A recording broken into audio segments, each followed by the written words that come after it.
NRL's ANZAC Round is officially underway and it's one of the most significant weekends of play on the footy calendar. And no one is perhaps better placed to give us a preview of what's to come than Michael Ponticello, otherwise known as Mini Raps. The NRL commemorates the Anzacs and their spirit by having a round in their honour every year, and this year will be no different. Welcome to my exclusive preview of the 2023 ANZAC Round in the NRL. Yep, he certainly knows his stuff. Mini Rabs shot to fame at just 9 years old when he became a regular doing NRL commentary on Nine's 2GB after being recognised by the one and only Ray Warren himself for his talent behind the mic. He's now all grown up and at university. He's also pursuing a career in media, and I'm really happy to say this afternoon he joins me now. Hello, Michael. Nice to see you. How are you? Thanks for having me on. Yeah, it's great. Anzac Day Round, let's just start off with this, has kicked off. Last night the Bunnies shocked the Panthers. What do you make of the outcome? I didn't give South a chance within the last 5 minutes. I thought Penrith had it home when Stephen Crichton scored that try, but Cody Walker, bit of magic on the left-hand side, Latrell in there as well. It was a great win for them. It might kickstart something even more. Okay, so what can we expect when the Eels take on the Broncos tonight? So this game's an interesting one because Parramatta have obviously won back-to-back games for the first time this year, beat the Tigers and now the Bulldogs. They've been good, but I feel like they can get even better. I think they had an opportunity to really put a score on the Bulldogs last week, considering their heavy injury toll. But the Broncos have just been doing their business, you know, very, very entertaining footy. Payne Haas has been sensational. Reece Walsh, again, he's been so good at the back with Adam Reynolds obviously steering the ship at halfback. I think it's going to be close, but I think Brisbane will get it done. I think they're just going to keep winning, and it's going to be tough for Manly to beat them in a couple of weeks. Yeah, they are in fine form.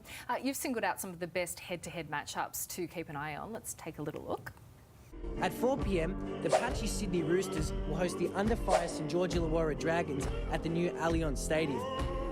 Both sides are coming off back-to-back losses, so they'll be desperate for a win. The Dragons won the corresponding clash last year 14 points to 12, so they'll be looking for a repeat of that performance.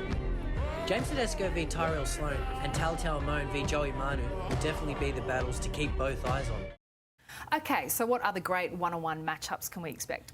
So I think that the Dolphins-Titans game at 2 o'clock at Suncorp Stadium on the Sunday will be interesting as well. The Dolphins and Titans both coming off heavy losses. I love the Dolphins. I mean, I'm a Canberra girl. I go for the Raiders, but if I could go for they're sort of second in line. Oh, of course. I think I'm jumping on the bandwagon. I think everyone's favourite team since they've entered the competition has got to be the Dolphins. You know, Wayne Bennett is the coach. You know, a lot of battlers in that team, a lot of journeymen. They're a really great team to watch. The hammer at the back has been so good this year.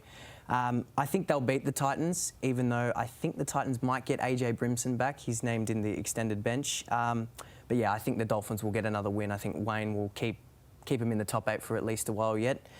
And I think the other game is the game broadcast on 9 I think it's at 4 p.m. The game starts between the Tigers and my Sea Eagles. I think the Tigers obviously looking for their first win this year.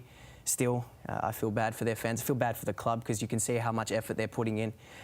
You get the feeling, I think they've named a debutant at fullback. Just lastly, it's important to remember the round's true meaning, the sacrifice of the Anzacs. We see this with the jerseys.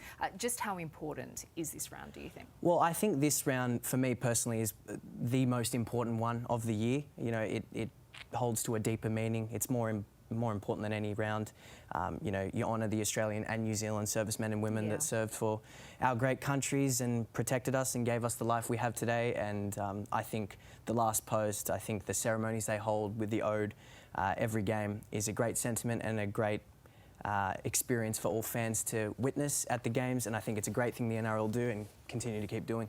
Very well said, Michael. It's been so great having you in the studio this afternoon. I know my beloved Raiders are having a bye this weekend. They do have the week off, yep. You're heading towards the grand final. Go the Green Machine. Oh, we'll see about that.